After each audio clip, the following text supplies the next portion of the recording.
Want to speak real English from your first lesson? Sign up for your free lifetime account at EnglishClass101.com.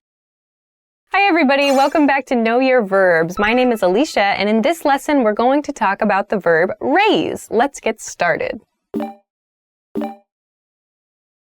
Let's start with the basic definition of the verb raise. The basic definition is to lift something to a higher position.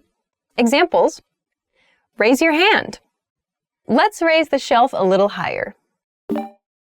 Now let's look at the conjugations of this verb. Present tense, raise, raises. Past tense, raised. Past participle, raised. Progressive, raising. So now let's move on to some additional meanings for this verb. Okay, the first one is to cause an increase in something. So this doesn't mean necessarily to physically move something up, but rather to cause an increase in amount or in number, for example. So examples of this: the government is raising taxes next year. My landlord raised the rent. So in these cases, we're talking about taxes and rent. The government raised taxes means they increased the amount of taxes people have to pay. In the second example sentence, my landlord raised the rent means my rent costs were increased. My rent costs went up. They were raised. My landlord raised the rent. Let's go on to the second additional meaning for this verb. To cause to exist. To cause to exist. Like this is used for concepts. Some examples. This change raises a lot of questions. Her behavior raised red flags. Okay, so here we're seeing concepts. We're seeing sort of ideas. It's not a physical item that comes into existence. It's a concept. In the first example sentence, this change raises a lot of questions. It means from this change, a lot of questions come into existence. So some change happened, and now I have lots of different questions. We use the verb raised to mean came into existence, like something conceptually came into existence. In the second example sentence, her behavior raises red flags. I've used the expression red flags here. So red flags means a hint or some kind of indicator of something negative, a negative quality about that person. So this is a sentence that has a negative feeling about it. But I've used the verb raised. So the sentence is, her behavior raised red flags, which means her behavior caused me to think that there was something negative about her. So her behavior was maybe strange or kind of dangerous. And so I thought, maybe this person, there's something kind of not quite right about this person. There were red flags. So I used the verb raised to say that her behavior introduced that. Her behavior caused those red flags to exist. Okay, let's move on to the third one. The third one is to take care of someone or something. Examples. My parents decided to raise chickens. Where were you raised? So in these sentences, we see someone taking care of something else. The first sentence, my parents decided to raise chickens, means to take care of, like from when they're babies until they're full-grown adults. My parents decided to raise chickens. So as they grow up, they are being taken care of.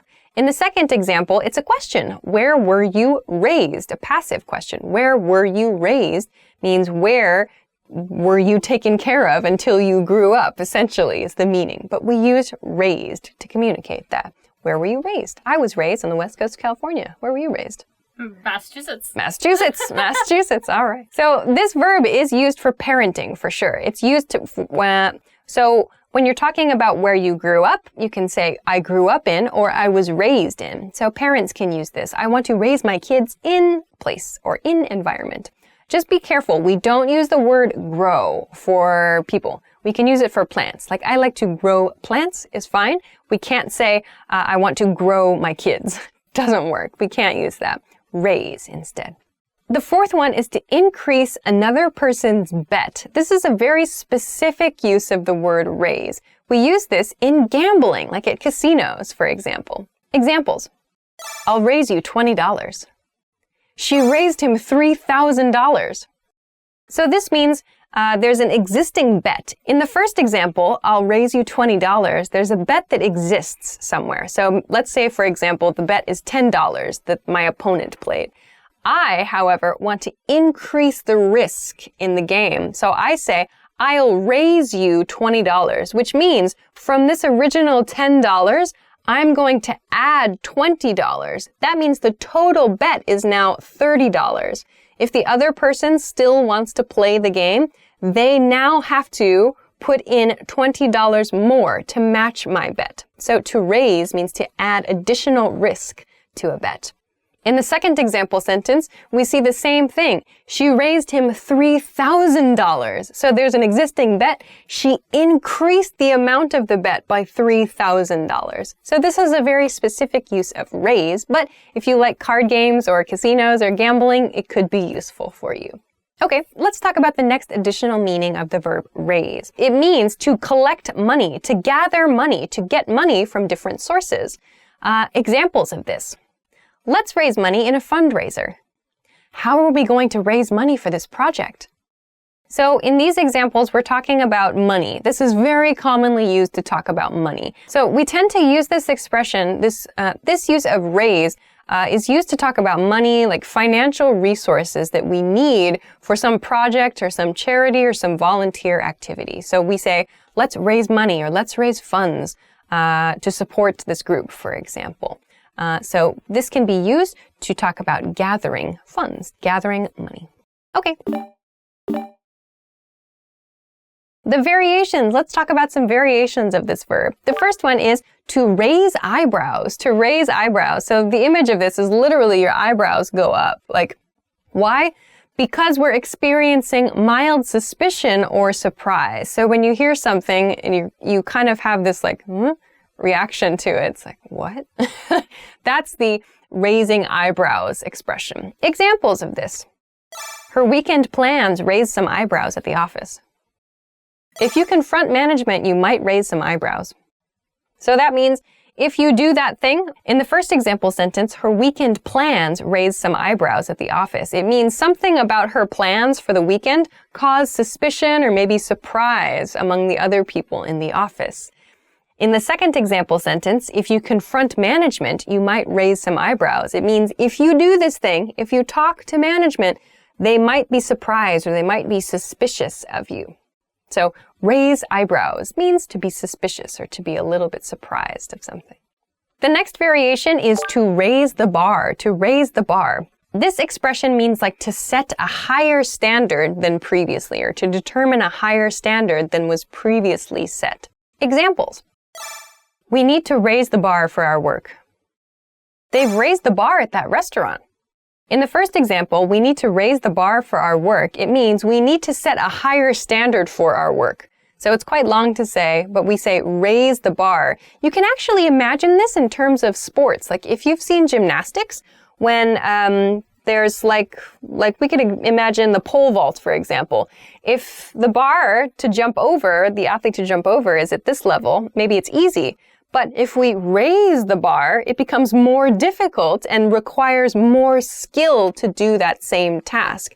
So when we say we need to raise the bar for our work, or that restaurant has raised the bar, it means their standards have improved, or maybe their skills have improved as well. So it's a positive thing. All right, the last one, the last variation is to raise hell, to raise hell. So this means like to behave in a way that can cause other people trouble. It often means like to be loud or to be drinking, to be noisy, to be like out in society causing like disruptions. Often young people are known for raising hell. Examples. A bunch of college kids are raising hell at the beach. Let's raise hell.